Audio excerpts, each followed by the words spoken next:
So what are the limitations of the protected area?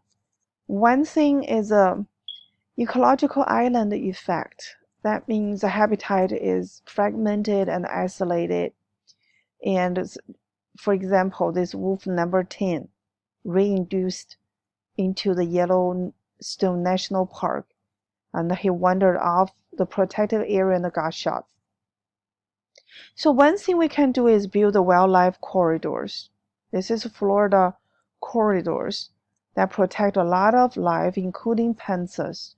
And the traffic accident, when the animals trying to cross the highway, the roads, and got hit by the cars, that's leading cause of the death of the panthers. So this is tremendously helpful for the animals to migrate from one area to another. And the protected areas do not necessarily match protection priorities. We need protection for temperate deciduous forests and grasslands, and then we have very little protection here. So I want you to do the exercise in your ebook, okay? This is not on D2L. I will post the instruction on the D2L though. What would you do? So you go 3 activities and you can read all of them. Those are very short articles and you can vote yes or no.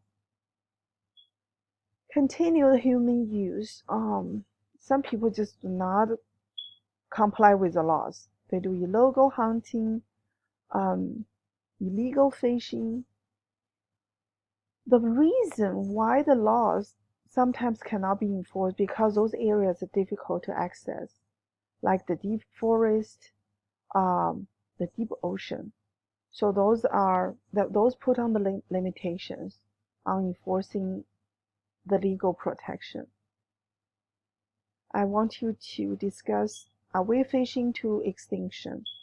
Also, an old article, very short article, but it's very interesting to see why sometimes those laws are difficult to enforce. And I like the word ecotourism.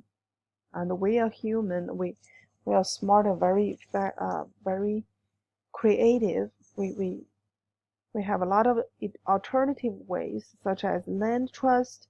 Those are non-profit organizations that purchase land for conservation purposes, and conservation easement. And this is to limit a private property owner's right to certain uses.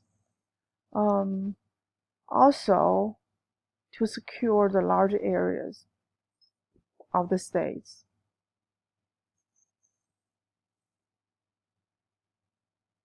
One of the important protection.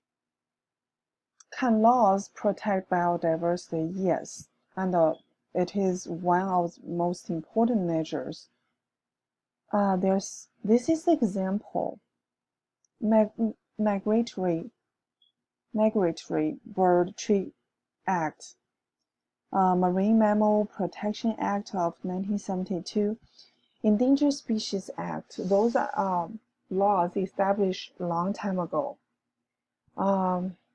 This is why I'm not like what the current leadership of the country is doing. They try to abolish those important environmental laws, which will lead to very profound impact and consequences.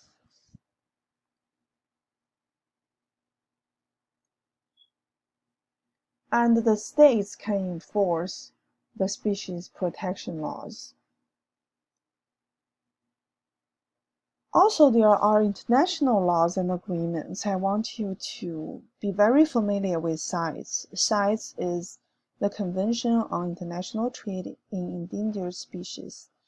That is an international agreement banning, prohibiting the hunting, capturing, and the selling of endangered and threatened species.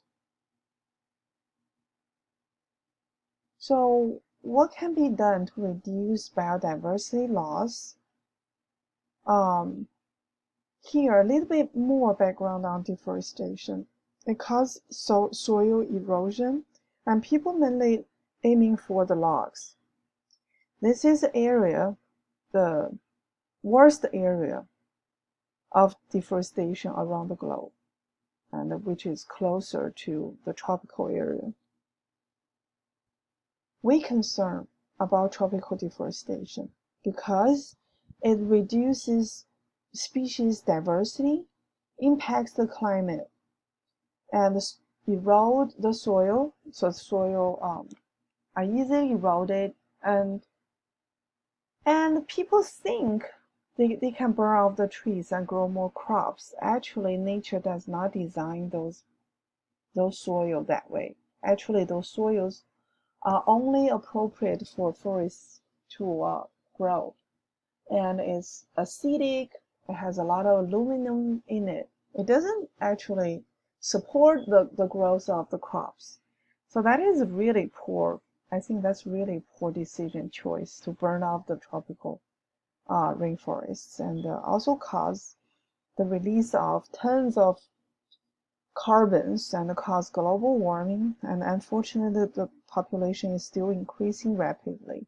That put the greatest pressure at the tropical area.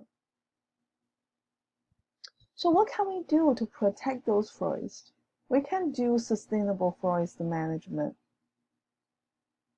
Instead of doing clear cutting, and you can see how bad the soil erosion will be, and causing the mudslide and the loss of the topsoil. We can do patchwork clear cutting and selective harvesting. And this is probably not very economic, but you can see part of the forest was kept in the original way, so species can still live here and use this as their habitats. And some of the animals do not live in the young forest, only live in the old forest. So it's not smart to cut off all the trees at one time. And we have to do sustainable management of grazing of the grassland. And remember the tragedy of the commons. If we keep overgrazing and do not allow the grass to come back, eventually this land will become desert.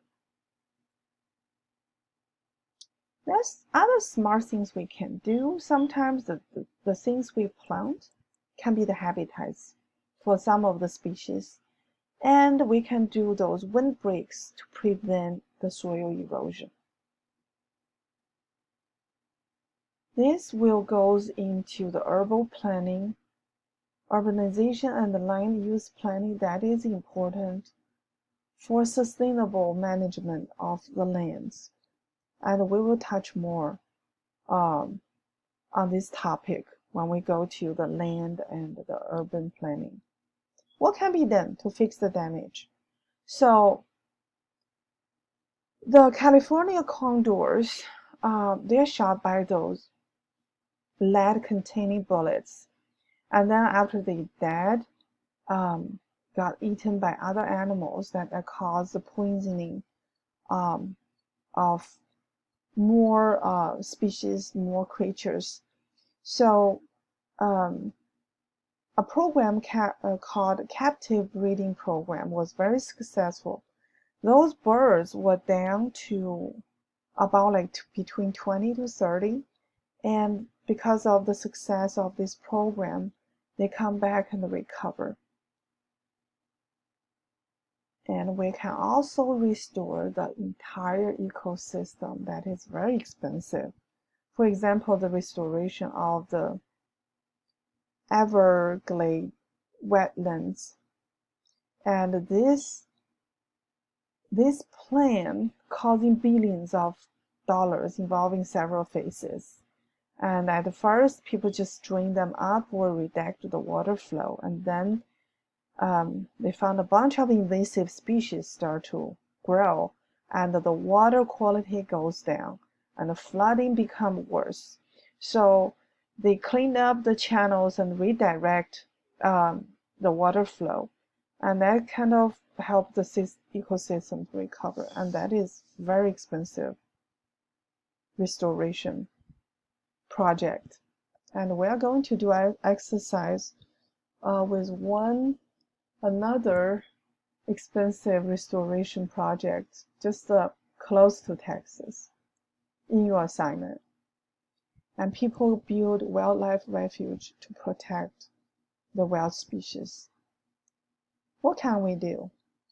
We can get involved with the campus restoration project, like the bee project, and learn about our local biodiversity and get others involved. Start join a BioBlades, which event gathers detailed information about species in a specific area. Join a conservation group, I like this one, and the byproducts have less impact on threatening species. So this concludes chapter 5.